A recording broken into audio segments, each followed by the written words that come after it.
Bom dia, boa tarde, boa noite. Sejam bem-vindos a mais um vídeo da nossa playlist analisando artigos. E atenção, essa semana aqui teremos 3 vídeos especiais da nossa maratona de recesso.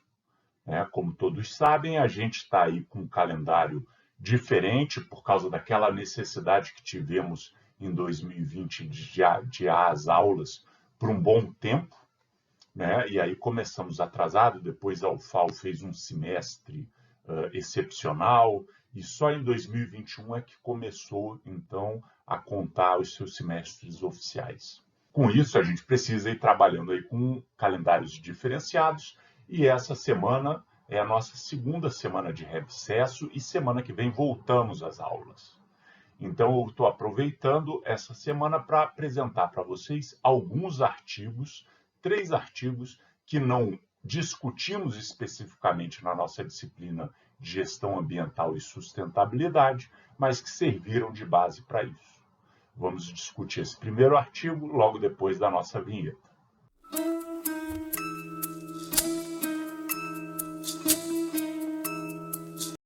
Sabe aquele artigo que promete muito e entrega pouco?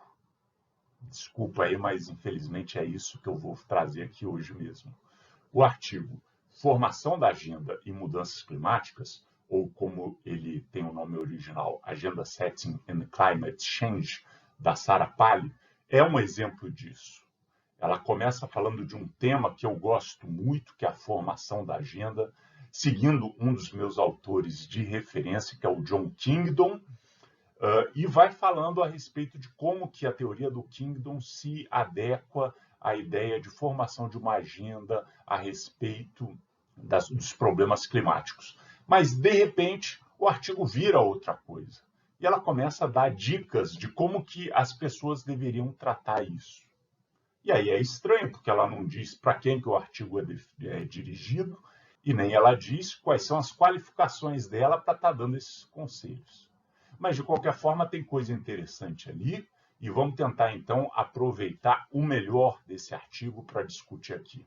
Começamos falando que o processo de formulação de uma política pública é um processo que atravessa algumas etapas. Às vezes, essas etapas correm mais rápido, outras mais lento. Mas, então, o John Kingdon, que é um pensador que discutiu bastante a formação da agenda, ele diz que a formulação de uma política pública deve considerar um conjunto de processos que inclui o estabelecimento da agenda, a especificação de quais são as alternativas de ação que a gente tem, a tomada de decisão e aí, então, executar essa ação determinada. Por agenda, quando eu falo de estabelecimento de agenda ou formação de agenda, nós estamos falando de um conjunto de assuntos ou um conjunto de problemas que prende a atenção das autoridades governamentais, dos atores sociais, que são ligados a essas autoridades e até da população em geral. Porque você sabe que a gente não está discutindo ou está ligado em todos os assuntos que existem. Não, estamos ligados em alguns específicos. E esses assuntos que nós estamos ligados, eles se constituem ou vão mudando, através de 3 tipos de processos principais. Os problemas, vamos chamá-los assim, o conhecimento acumulado e o processo político. Os problemas são definidos como os eventos que colocam, de repente, um assunto na ordem do dia. Podemos pensar na mudança dos indicadores de desempenho, podemos pensar numa tragédia, ou podemos pensar até num feedback, ou seja, num retorno que a gente tem a partir de uma avaliação de ações que são tomadas. Então, quando nós temos esses indicadores, essas tragédias ou esse feedback, o problema emerge. E realmente os problemas têm a capacidade de pautar os assuntos que podem ou não fazer parte da agenda. Então, estamos aqui em março de 2022. Há pouco tempo temos um evento muito importante, que é a invasão da Ucrânia por tropas russas. E aí vocês percebem que esse assunto é todo dominado. Por que ele nos domina? Por causa desse evento. Que nem 2 anos antes tivemos um evento novo, que foi o quê? O surgimento da Covid-19. E isso passa a dominar todo o nosso debate. Mas aí nós temos 2 outros pensadores, Cobb e Elder, que complementam essa ideia dizendo que os eventos, por si só, eles não são os mais importantes, o fato mais importante, mas o que realmente conta é a interpretação que nós damos a esses eventos. O Cobb ainda escreveu um outro artigo com o Rochefort, que sugere que os atores políticos vão sempre estar discutindo sobre a severidade, a incidência, a novidade, a proximidade das nossas vidas, desses eventos, e da natureza de ser uma crise ou não. E que todas essas análises é que vão aumentar ou diminuir a importância desses assuntos para que eles entrem na nossa agenda ou não. Tá? E aí eles dizem que a importância desses assuntos na nossa agenda vai aumentar quando a gente entende que estamos tratando com alguma coisa que é única, que é extremamente séria, que se espalha e afeta a todos e que tem consequências catastróficas. É importante perceber que os agentes que desenham as políticas tratam essas informações, né, os indicadores, os feedbacks, os eventos, de forma diferenciada. E essa capacidade de interpretação dos eventos ou dos indicadores, ela é intimamente ligada ao segundo fator, que foi apontado pelo Kingdom, que é o quê? O conhecimento acumulado. Então, nós temos a possibilidade de você ter uma nova tecnologia, você tem um conhecimento melhor a respeito dos custos de um determinado evento. Então, qual será o custo da guerra? Qual será o custo do combate ao Covid? Nós temos um conhecimento maior a respeito do perfil do público de uma política, e tudo isso influi numa agenda, colocando ou tirando a ênfase de determinados assuntos ou de determinadas questões. Isso sem falar que tem toda uma discussão acadêmica, né? Tem discursos, tem seminários, que são meios privilegiados de você estar difundindo uma ideia por toda a sociedade, ou mais restritamente para aquelas comunidades que estão lidando diretamente com a execução das políticas públicas. E, por fim, ainda segundo Kingdom, né, o terceiro processo que nós temos que falar é o processo político, que afeta a agenda de uma maneira absoluta. Né? Estamos falando aqui o quê? De resultado de eleições, de mudança nas coalizações políticas, né, os grupamentos que estão no poder, variações na interpretação pública, que podem trazer à tona um problema ou a interpretação a respeito desse problema, né, com maior ou menor intensidade. Bom, e como que esses três fluxos se articulam, né? O problema, o conhecimento acumulado e o processo político. Eles se articulam, segundo Kingdom, por meio de janelas de oportunidades. E essas janelas de oportunidade, elas surgem quando você tem uma mudança política radical, né? Quando assume um novo governo, quando você tem uma mudança na coalizão, quando você tem um golpe de Estado, quando você tem um país invadindo o outro, isso aí tudo gera uma janela de oportunidade para você trazer novas discussões. Ou então, quando um problema emerge de uma forma que você não consegue fazer vista grossa para ele. Kingdom fala que existem dois tipos de janelas. Umas que são as janelas previsíveis. Então, você tem o período, no nosso caso brasileiro, final do ano, em que você define o orçamento. E isso aí é uma oportunidade de você trazer à tona e fortalecer determinadas políticas. Todo ano acontece isso. E já existem outras que são imprevisíveis. Para eu seguir aqui o nosso exemplo, seja a Covid, que ninguém esperava, seja a guerra na Ucrânia e Rússia, que ninguém esperava. Então, são eventos imprevisíveis. Mas o que o Kingdom alerta é que, independente de ser uma coisa previsível ou imprevisível, as janelas de oportunidade raramente ficam abertas por muito tempo. Então, quando elas surgem, é necessário aproveitá-las. Agora, é claro que cada assunto ou problema que ganhe proeminência na agenda pública pode ser enfrentado de muitas maneiras. Algumas maneiras, entretanto, não são consideradas. E não são consideradas por vários motivos. Tem motivos financeiros, porque é uma solução muito cara, né? Ou é uma solução que vai contra valores que estão propostos, estão arraigados na sociedade. As alternativas consideradas plausíveis têm origem em debates entre especialistas, Ou seja, aqueles políticos, aqueles pesquisadores, aqueles acadêmicos, aqueles consultores, servidores públicos, assessoria parlamentar, analistas ligados a grupos de interesse. Ou seja, esses são os especialistas. E as ideias surgem, circulam, são criticadas, são adaptadas e circulam numa nova versão. Algumas dessas ideias conseguem se estabelecer como uma alternativa viável. Outras nunca conseguem ser consideradas como tal. E para não ser descartada, uma ideia precisa ser tecnicamente possível, estar em sintonia com os valores da sociedade e prever a superação de restrições orçamentárias, ser aceita pelo público e ser aceita pela classe política. Por serem questões socialmente determinadas, as políticas implementadas nunca são definitivas.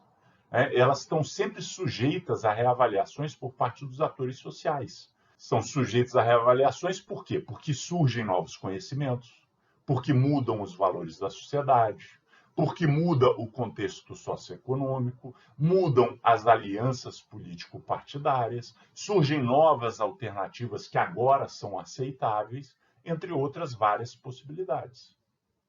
E aí, uma coisa muito interessante para a gente pensar no texto, no conteúdo desse artigo, seria quando a autora Sarah Palin entrasse nessa teoria observando a questão ambiental. E, infelizmente, como eu falei, ela muda o artigo, ela passa a dar sugestões para que o tema ambiental se mantenha e se fortaleça na agenda, né? Mas ela passa ali por uma certa discussão a respeito do primeiro item, os problemas, os fluxos de problema. Que lembre-se que temos indicadores, temos eventos e temos feedbacks. Então, um exemplo de indicadores. Ela retoma um cientista, o Charles Keeling, que desde a década de 50 está medindo os indicadores de dióxido de carbono na atmosfera. O famoso CO2, que causa a poluição, abre buracos na camada de ozônio. Antes da pesquisa do Keeling, ninguém sabia o que acontecia com esses gases. Se eles eram reabsorvidos pela terra, pelo mar, se eles ficavam parados lá. E aí surge a curva de Keeling, que mostra que ao longo do tempo, esses resíduos estão se acumulando na atmosfera. Eles mostram primeiro uma curva recente da pesquisa do Keeling, desde 1950, que esse dióxido de carbono está continuamente se acumulando na nossa atmosfera. Quando você tem novos estudos que permitem uma estimativa para voltar a 1700, a gente percebe que, a partir do século XIX, você tem uma disparada nisso, muito acima do que, tradicionalmente, desde 1700, ou seja, nos últimos 4 séculos, nós tivemos. E quando você faz ainda projeções para trás de 8.000 anos, isso permite a gente ver que existia um nível que, quando a camada de CO2 chegava nesse nível máximo, você sempre tinha um evento que diminuía isso. E que nós, nas últimas décadas, conseguimos superar e extrapolar esse nível de uma maneira muito bárbara. Mas, de qualquer forma, toda essa discussão que existe a partir disso se dá por conta desse indicador, por causa da curva de Keeling. Um outro exemplo que a autora traz diz respeito a eventos, a tragédias. Então, ela cita explicitamente o furacão Katrina, que em 2005 arrasou ali o sul dos Estados Unidos, especialmente Nova Orleans. Mas veja bem, nós tivemos também, só no século XXI, também um ciclone em Mianmar, nós tivemos o tsunami na Indonésia em 2004, um tsunami no Japão. Tivemos aqui no Brasil diversos rompimentos de barragem, a gente até já esquece, mas tivemos aí um acidente de barragem de mineração em Nova Lima em 2001, em Miraí em 2007, em Itabirito em 2014, em Mariana em 2015, em Brumadinho em 2019, fora os desabamentos. Também tivemos uma tragédia em Petrópolis agora em 2022, mas também tivemos uma 10 anos atrás, em 2011, 11 anos atrás, tivemos novamente uma tragédia igual a essa na nossa região serrana. Isso se articula com o quê? Isso se articula com uma série de eventos climáticos que estão muito mais radicais. Então, nós temos um período de chuva com chuvas muito mais concentradas. Quando a gente vê lá na previsão do tempo, eles falam, ó, em 3 dias choveu o que era para chover no mês todo, né? Cada vez mais frequente a gente ouvir isso, ao mesmo passo que nós temos períodos de seca prolongadíssimas.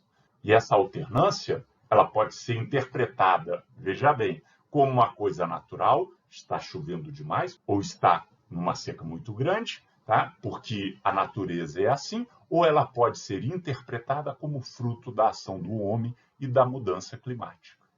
E, por fim, ela fala a respeito dos feedbacks. E aí ela usa como exemplo um programa da União Europeia que estimulava lá um preço para aqueles créditos de carbono, aquela coisa que foi desenvolvida ali posteriormente a Kyoto.